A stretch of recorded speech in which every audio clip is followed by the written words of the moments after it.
Selamat datang kawan-kawan, selamat datang di Indonesia Belajar TOEFL. Pada kesempatan kali ini saya ingin membuat video singkat mengenai apa itu tes TOEFL, apa manfaat dan tujuannya, skill apa yang diujikan, berapakah rank skornya, berapa lama waktunya mengerjakan tes TOEFL ini, dan yang terakhir adalah berapa biaya yang harus kita keluarkan untuk mengikuti tes TOEFL ini. Itu yang akan kita bahas, 6 hal saja, singkat, padat, dan jelas. Semoga bermanfaat bagi kalian yang mungkin baru pertama akan mengikuti atau mengambil tes TOEFL. Oke, kita langsung saja. Yang pertama, apa itu tes TOEFL? Dari singkatannya, TOEFL atau TOEFL adalah Test of English as a Foreign Language. Oke, jadi tes untuk mengukur kemampuan bahasa Inggris seseorang, tetapi khusus ditujukan untuk orang yang bahasa ibunya atau bahasa pertamanya itu bukan Inggris. Oke, jadi itulah tes TOEFL. Jadi kalau mengukur bahasa Inggris orang Inggris sendiri atau orang Amerika yang notabene berbahasa Inggris, maka tes ini tidak cocok. Oke, jadi dikhususkan untuk kita-kita, misalkan orang Indonesia yang ingin diukur kemampuan bahasa Inggrisnya. Oke, itu dari segi singkatan dan artinya atau maksud tujuan dari tes itu. Oke, informasi selanjutnya mengenai tes TOEFL adalah selain singkatan dan tujuannya adalah siapa pemiliknya, dan pemiliknya adalah ETS, English Testing System, dari Amerika. Jadi lembaga inilah yang memiliki atau owner dari TOEFL. Selanjutnya, apa manfaat dan tujuannya? Tes TOEFL itu bermanfaat sebagai bukti yang menunjukkan kemampuan bahasa Inggris seseorang yang sering kali diminta ketika kita satu, akan kuliah di luar negeri, dua, akan kuliah pasca sarjana di dalam negeri. Jadi, kalau kita ingin S2 atau S3 di kampus-kampus Indonesia, maka syarat tes TOEFL ini pun diminta. Yang ketiga, untuk pengajuan visa. Jadi ketika kita ingin bekerja di luar negeri atau tinggal di luar negeri, kita harus bisa menunjukkan bahwa kita bisa berbahasa Inggris di negara tersebut untuk menjamin kita bisa mencari kerja, berinteraksi, dan bersosialisasi dengan masyarakat di sana. Yang selanjutnya adalah sebagai syarat pengajuan beasiswa dalam dan luar negeri.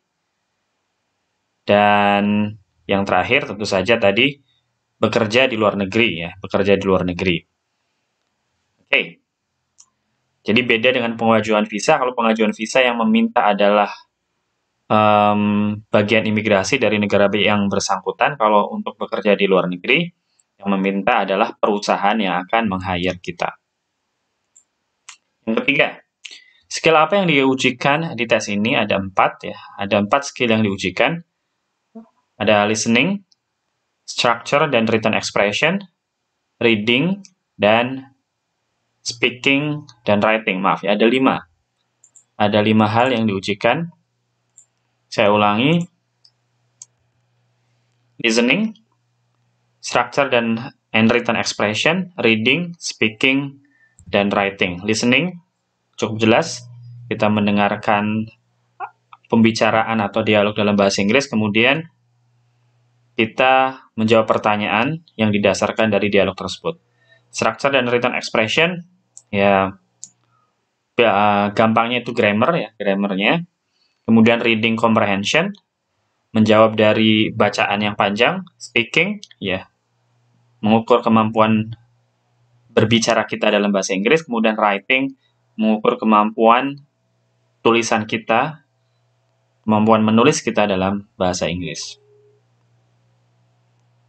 Kemudian di sini ada dalam kurung IBT dan ITP.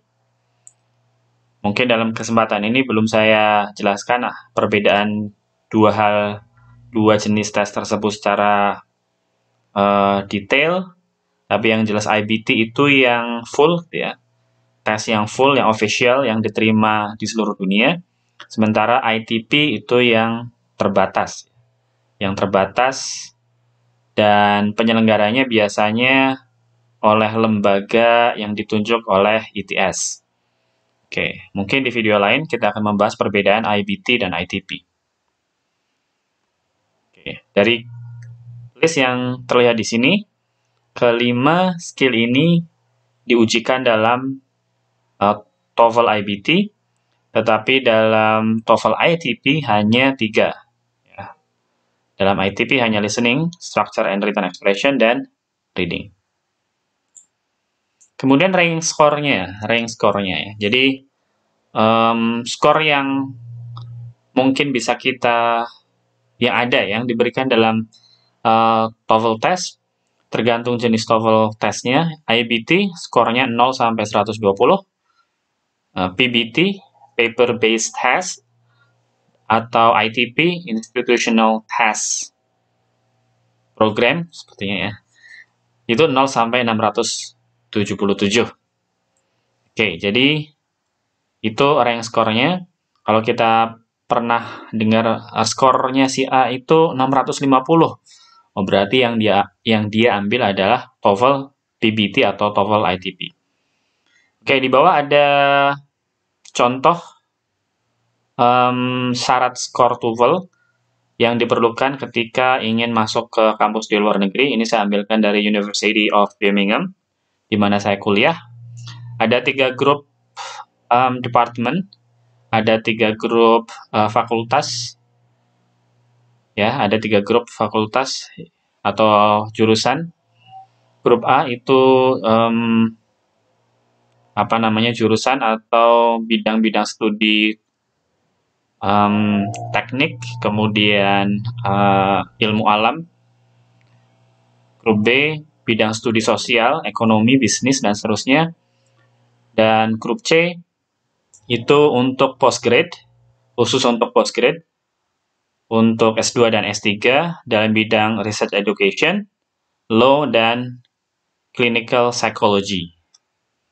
Oke, bisa dilihat grup A, minimal skor yang harus dicapai untuk bisa mendaftar adalah 80, grup B 88, grup C 95. Waktu tesnya kurang lebih seperti ini. Untuk listening 30-40 menit, structure and written expression 25 menit, reading comprehension 55 menit, kemudian writing 30 menit.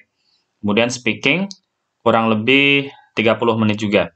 Kenapa tidak ditulis di sini? Karena sama seperti waktu saya ikut tes IELTS, itu tergantung bagaimana kita menjawab dari orang yang mengetes kita dan seberapa lama kita bisa memahami pertanyaan dari orang yang mewawancarai kita. Jadi untuk speaking itu tidak tentu, jadi tergantung situasi di sana, tapi kurang lebih 30 menit juga.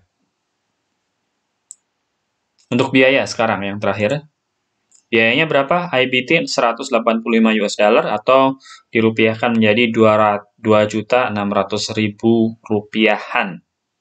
Kurang lebih seperti itu ya, tergantung kursnya. Tapi kalau kalian ingin mengambil TOEFL test yang IBT, Internet Based Test, siapkan saja dana 3 jutaan ya. Ya, untuk cadangan saja ya, sisanya untuk cadangan. Kemudian kalau ITP, bisa dilakukan di berbagai lembaga perguruan tinggi di Indonesia atau lembaga bahasa di Indonesia, di berbagai daerah ada. Itu kurang lebih 600 ribuan.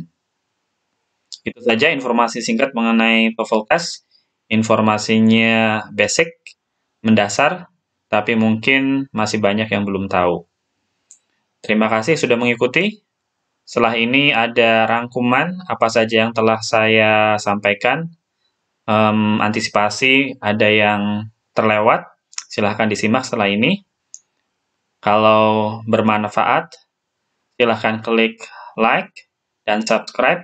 Kalau ada yang belum jelas, silahkan tanyakan di kolom komentar. Terima kasih, sampai ketemu lagi. Bye.